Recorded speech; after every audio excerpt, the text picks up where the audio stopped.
Hey, what is up, everybody? Isaac here with Civil Engineering Academy. Today, we have an awesome podcast episode for you. I'm going solo today. These are kind of fun to do every once in a while, but just wanted to thank you for tuning in, giving us a listen. But today is a pretty good episode. I think it's very exciting. It's a really interesting episode because we help a lot of people pass their exams. But today, I wanted to talk about what the most effective study strategy is to help you crush your exam, no matter if it's the FE or the PE, or even your CFM exam, the Certified Floodplain Manager exam that a lot of water resource folks take. So the thing is, this is just not me saying this out of the blue. It's really based on 13 years of research and study that's been benchmarked for the practices for the highest performing test takers across countries to find out what drives their success as they take exams. So there's a lot of data behind all of this. Now, these people got passing results using this single study strategy. And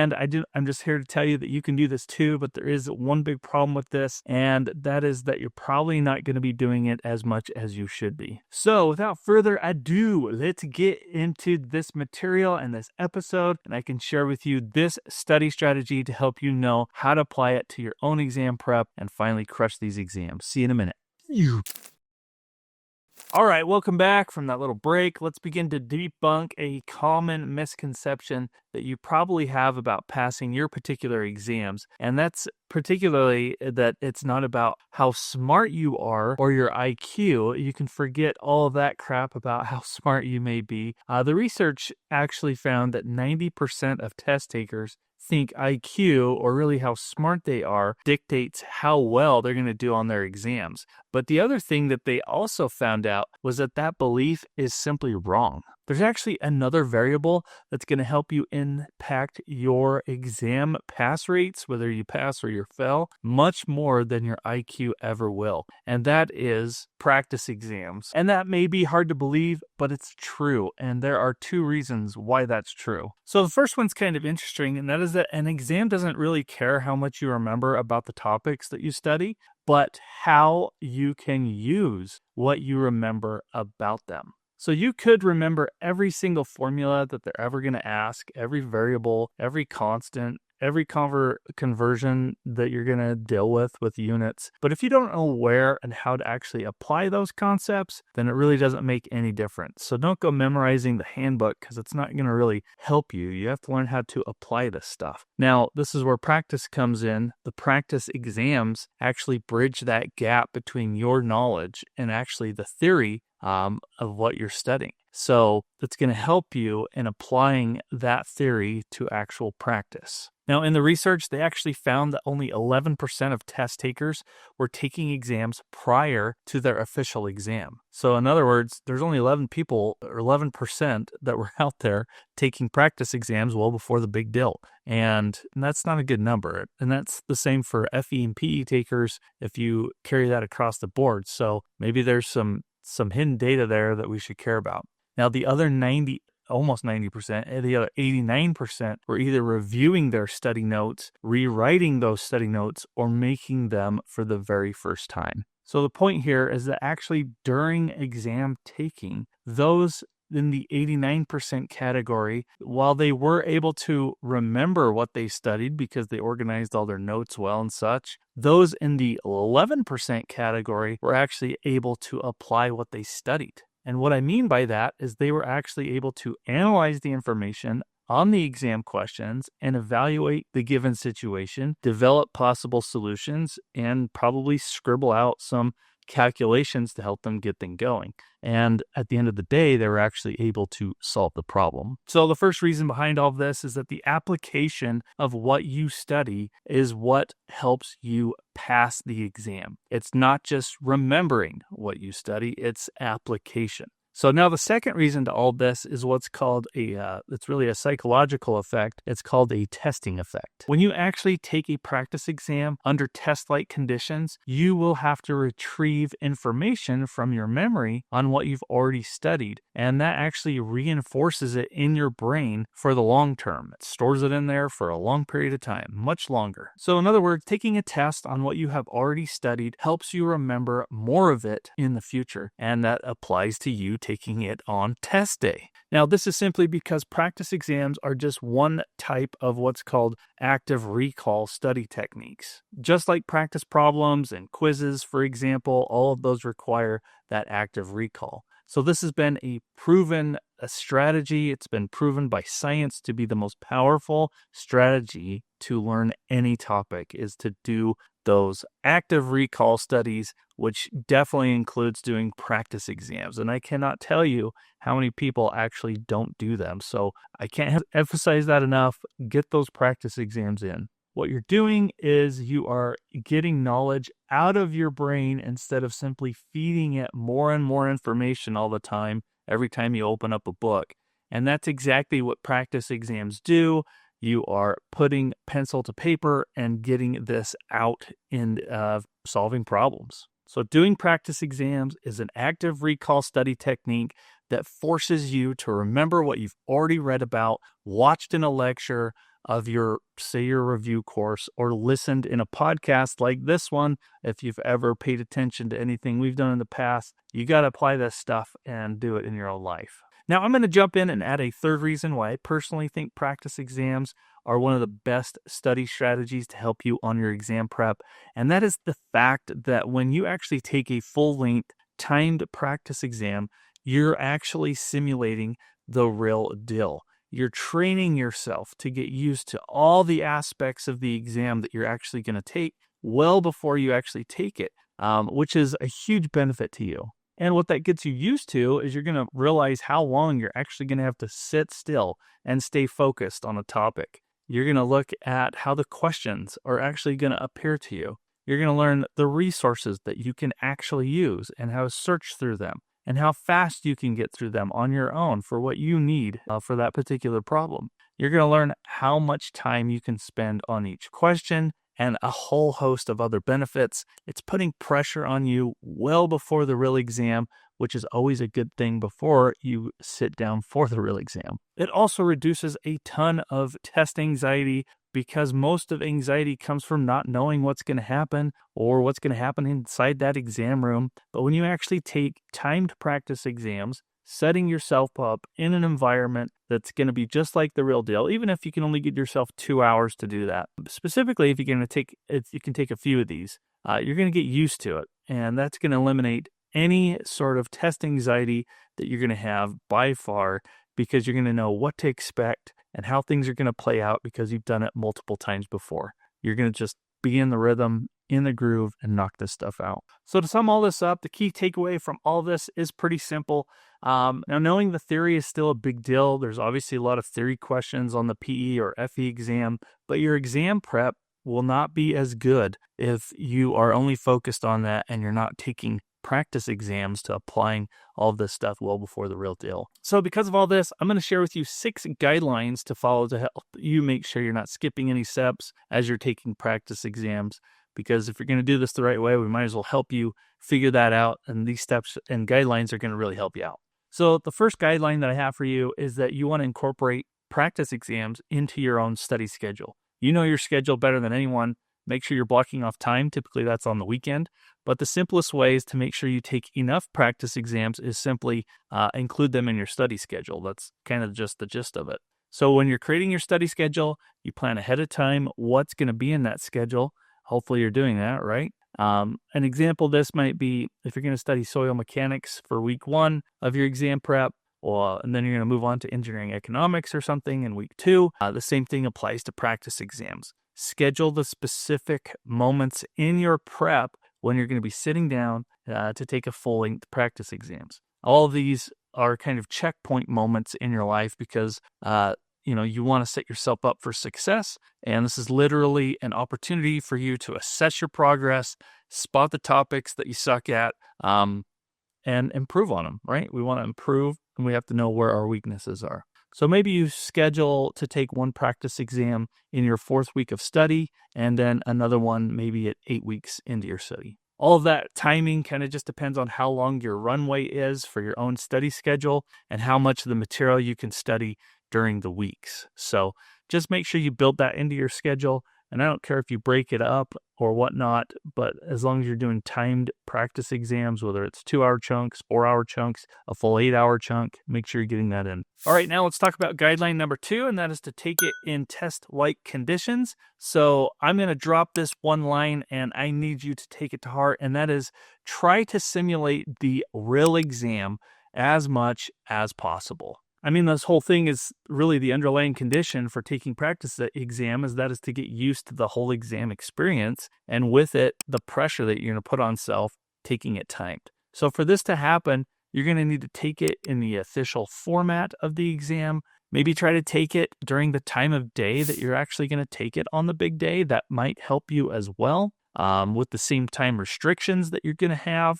Take the breaks when you're allowed to take a break, and everything else that you have on exam day that you can actually replicate. That all of that's just going to set you up for further success. You're training your body and your mind to go through this. Now, the biggest mistake that people make when they actually take practice exams is they don't take that approach seriously, and they end up doing them as practice problems instead, which is not something I particularly recommend. It's always good to do practice problems, but if you actually have an exam, try to take it like an exam. So think of each exam as an official exam and take it like you're going to take the real deal. All right, next up is guideline number 3. Only use the references that you're going to have on the exam. Maybe that's a no-brainer, but along the lines of treating each exam as if it was an official exam, you should also be treating the references the same, all the same stuff that you're going to have on exam day, and particularly if you can get them in the same format, that's even more beneficial. So for the FE, that means you're going to have the FE handbook. For the PE, not only are you going to have the PE handbook, but you're also going to have the codes and standards for your own discipline. And then you should be using all of those references that you get, codes and standards, hopefully as PDF documents on your computer, because when you take the real exam, they're going to be PDF documents. So get used to chapters, get used to using Control F, because you can search for things even though you may have to drill down to chapters. All of that, though, is good practice and something you want to do. So again, think about the exam that you're taking and take it like an official exam. Take it like the real deal. The only references that you can bring with you. All of that is going to be great stuff, and it's going to help you set you up for success. All right, here's guideline number 4, and I kind of hit this earlier, but you do not need to take an entire practice exam in one sitting from the get-go. That's just, all of us have lives. You have a life after work, you have family, you have other responsibilities, stuff outside of preparing for this exam. And honestly, for the very first practice exam, you're not going to have probably the endurance to sit there for 8 hours because you haven't done this before, and frankly, you probably haven't hit all the topics that you need to anyway. So a good strategy here is to break down each full-length practice exam into different chunks with the final, get a final result after you finish it all, but commit to smaller time commitments if you can. So for example, if you're going to take your first exam, maybe it's a PE exam, and you're going to be solving 80 questions over 8 hours straight, you could take half of that practice exam and solve maybe only the first 40 questions in 4 hours. You could do that in 1 week, and then maybe the next week you could take the other half. But a lot of people that I know typically have done half the exam on a Saturday and the other half on Sunday. So they kind of keep it going. They just break it up in days. So anyway, you figure that what that is in your own busy life as you get started. It's going to be hard for you the first exam to sit for 8 hours straight from the get-go. I totally get it. But those are things you need to pay attention to for sure. And as you progress in your exam prep, you probably need to build up that time commitment so that when official exam day gets closer, you're able to sit through an entire exam, full-length practice test, and get used to the real deal. The whole point in all of that is just to kind of help you build up the endurance for the real exam as the real exam day approaches. All right, let's get to guideline number 5, and that's the results to guide your studies. So after you take a practice exam and you just calculated your score, you put it off to the side and you never look at it again because you said that sucks. And everybody kind of does that, but that's probably the wrong way to approach this. Instead, what you should be doing is actually reviewing your exam results and the questions that you got wrong and reviewing those very carefully to find out the areas that you need to improve on before the big day. Go back through the exam, and, practice exams are checkpoints for you to assess your own progress. So if you skip the assessment part, there's really no point in taking a practice exam in the first place, right? Like, you need to go through this so you can figure out where your problems are and we can patch those holes. So at the end of the day, you want to review your results and use this information to help guide you as to what topics that you actually need to hammer more time on and more study more often, because those are the areas we need to bring up. So take a look at that. If you didn't do particularly well in any topic and you haven't seen any improvement maybe after a second practice exam, just know that those are areas you really need to zoom in on. Now, I know I mentioned take practice exams like practice exams, but after you go through a practice exam, it's just fine to go through those problems again and work them like homework. So make sure you understand how to solve the whole exam, but don't take the first time like practice problems. Go through it like the real exam, and then go back through it after you've taken it and work those like practice problems. Try them again multiple times if you want to. Take a look at the solutions, but really get a better understanding of what they're asking, how they're asking it, and you'll be way ahead of the game. And included with all that, if you need help, that's where you can go get guidance on how others are going to do it. Maybe you have a study group that you're with, but, reach out to either us or others and figure out where you're missing the mark and then try it again on your own. But the point is, do try to do it on your own. If you can't figure it out, reach out to other people, try to solve it on your own. But kind of save looking at the solution maybe towards the end of trying to figure that out. But at the end of the day, it doesn't hurt to break open the solution, look at it. You're going to have to do that anyway, try to figure this all out. But that's kind of like the strategy of going through the exam. So yeah, it's a little bit of work, but it's how you're going to need to do it to actually pass this thing. You'll go through that, I promise, as you're preparing for these exams. All right, finally is our guideline number 6. In the final few weeks before your real exam, maybe 3, 4, I don't know, somewhere in there, maybe 1 to 2. Before your real exam, you've at this point covered a lot of material, you've studied a lot of theory, but I would still recommend taking as many practice exams as you can. They're not only going to help you prepare, but you can work them as homework problems after the exam. So it's a much better way to prepare for the test the last few weeks of your prep than drowning into more theory and texts that just probably aren't going to move the needle. You also will become more comfortable when you walk into that exam room. So it's just like going to the gym. You want to get as many reps in as you can. It's going to help you be way more prepared and less anxious when the time comes to take the exam. So, plan it out. Think about when you can inject practice exams into your study schedule and make sure you're doing a few of them. All right, everybody, that's going to wrap it up for this episode. I hope it was helpful and insightful for you as we talk about practice exams. Please make sure to apply all you've learned today. If you do it and you apply it for yourself, you're going to see how much this is going to help you, and you're finally going to get over the hump of passing this way faster than you think.